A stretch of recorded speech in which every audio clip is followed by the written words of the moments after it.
अस्सलामुअलैकुम दोस्तों, मेरा नाम है मोहम्मद शहरयार जावेद और आप देख रहे हैं मेरा यूट्यूब चैनल स्मार्ट टेक। तो दोस्तों, आज हम इस वीडियो में होम अप्लाइंसेस के बारे में बात करेंगे कि कौन सी चीज़ कितनी पावर को कंज्यूम करती है। तो इस वीडियो में मैं आपको प्रैक्टिकली तमाम चीज़ों की करंट मेजर करके बताऊंगा और आपको बताऊंगा कि वो चीज़ कितनी पावर को कंज्यूम करती है। तो मेरी इस वीडियो को लास्ट तक देखिएगा और मेरे चैनल को सब्सक्राइब कर दीजिएगा। चलते हैं अपनी वीडियो की तरफ। तो दोस्तों, हमारे पास मौजूद है यूनिटी कंपनी का UT203 मॉडल। इसको डिजिटल क्लैंप मीटर इसलिए कहते हैं कि अगर आपने किसी भी सर्किट की करंट को मेजर करना है तो आप क्या करेंगे, उस फेज़ या न्यूट्रल वायर के साथ इसको क्लैंप कर देंगे, उस वायर को यहाँ से गुजारेंगे तो ये क्या करेगा, उस सर्किट की करंट को आपको मेजर करके दे देगा। आपको पता है क्योंकि हम DMM जो एम्पेयर मीटर होता है वो सीरीज़ में कनेक्ट करते हैं। तो अगर आप मैक्सिमम करंट मेजर कर रहे हैं तो उसके लिए ये मीटर डिज़ाइन किया गया है। ये क्या करता है, ये म्यूचुअल इंडक्शन के असूल पे चलता है। जो फेज़ वायर यहाँ से गुजरेगी उसमें जो करंट गुजरेगी उसकी इंडक्शन की वजह से यहाँ पर करंट प्रोड्यूस होगी और उसको मेजर करके आपको यहाँ पर बता देगा। सबसे पहले मैं आपको इसका एक मुख्तसर सा तारुफ बता देता हूँ कि हम इसको कैसे यूज़ कर सकते हैं। सबसे पहले तो आता है प्रॉप को कनेक्ट करना। आपने हमेशा कॉमन टर्मिनल पे ब्लैक प्रॉप को कनेक्ट करना है और दूसरे टर्मिनल पे अगर आपने वोल्टेज रेजिस्टेंस डायोड या किसी भी सर्किट की फ्रिक्वेंसी को मेजर करना है तो आपने रेड वाली प्रॉप को हमेशा इस वाले टर्मिनल के साथ कनेक्ट करना है। तो दोस्तों, इसके अलावा आप देख सकते हैं इसकी स्क्रीन है, डिस्प्ले है, जहां पर आपको ये वैल्यू शो करेगा। उसके बाद आ जाता है इसका सिलेक्टर स्विच। जो वैल्यू आपने मेजर करना है आपने सिलेक्टर स्विच को हमेशा उस पॉइंट पे रखना है। उसके बाद ये आपका सेलेक्ट का स्विच है, यानी आप जिस पॉइंट पे रखेंगे वहां पर अगर एक या एक से ज़्यादा वैल्यू मेजर कर सकते हैं, यहाँ से आप इसका मोड चेंज कर सकते हैं। उसके बाद अगर आप कोई वैल्यू आपने होल्ड करवानी है तो आप इस बटन को प्रेस करेंगे तो वैल्यू होल्ड करेगी। इस DMM में आप वोल्टेज, रेजिस्टेंस, कंटिन्यूटी, डायोड, किसी भी सर्किट की फ्रीक्वेंसी और उसके अलावा आप एम्पेयर यानी करंट को मेजर कर सकते हैं।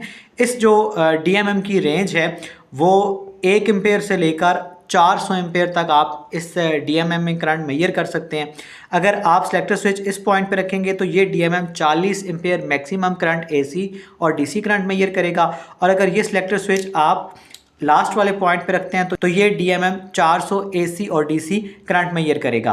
किसी भी सर्किट की करंट को मेजर करना है तो आप इस वाले क्लैंप वाली जगह पे उस वायर को रखेंगे और इसको बंद कर देंगे तो ये क्या करेगा, ये DMM आपको उसकी करंट मेजर करके देगा। अभी हम प्रैक्टिकली अपने घर में यूज़ होने वाली मुख्तलिफ चीज़ों की करंट को मेजर करके आपको बताएंगे कि कौन सी चीज़ कितनी पावर को कंज्यूम करती है।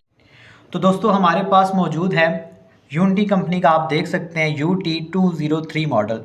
इसकी मदद से मैं सबसे पहले क्या करता हूँ, सर्किट के वोल्टेज मेजर कर लेता हूँ।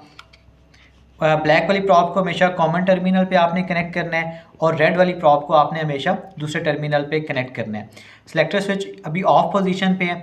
जैसे ही आप अगर आपने वोल्टेज मेजर करना है तो सिलेक्टर स्विच को आप वोल्टेज वाले टर्मिनल पे लेकर आएंगे और अभी आप देखें DC वोल्ट मेजर कर सकते हैं और इस बटन को जैसे ही आप प्रेस करेंगे तो अब आप AC वोल्टेज मेजर कर सकते हैं।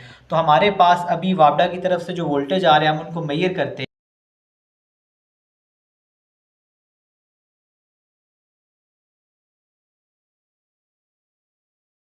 तो इस वक्त हमारे पास जो वोल्टेज आ रहे हैं वो 232 वोल्ट आ रहे हैं। दोस्तों, मैंने आपको इस DMM की मदद से इस सर्किट में के वोल्टेज बता दिए हैं। अभी हम क्या करते हैं, इस रूम में एक फ़ैन हमारे पास है, हम उस फ़ैन की करंट को मेजर करते हैं कि वो मैक्सिमम कितनी एम्पेयर करंट कंज्यूम करता है। तो दोस्तों, करंट मेजर करने के लिए आपको इन प्रॉप्स की ज़रूरत नहीं है, आप इनको रिमूव कर सकते हैं। तो दोस्तों, ये वो वायर है जहाँ से पंखे को सप्लाई जा रही है। तो अभी हम इस मीटर के सिलेक्टर स्विच को एम्पेयर के ऊपर सेट कर देंगे। प्लस क्योंकि अगर आपने AC करंट मेजर करनी है तो आप देख सकते हैं यहाँ पर DC लिखा हुआ आपको नज़र आ रहा होगा। आप इस बटन को प्रेस करेंगे तो ये अभी AC मोड में चला जाएगा।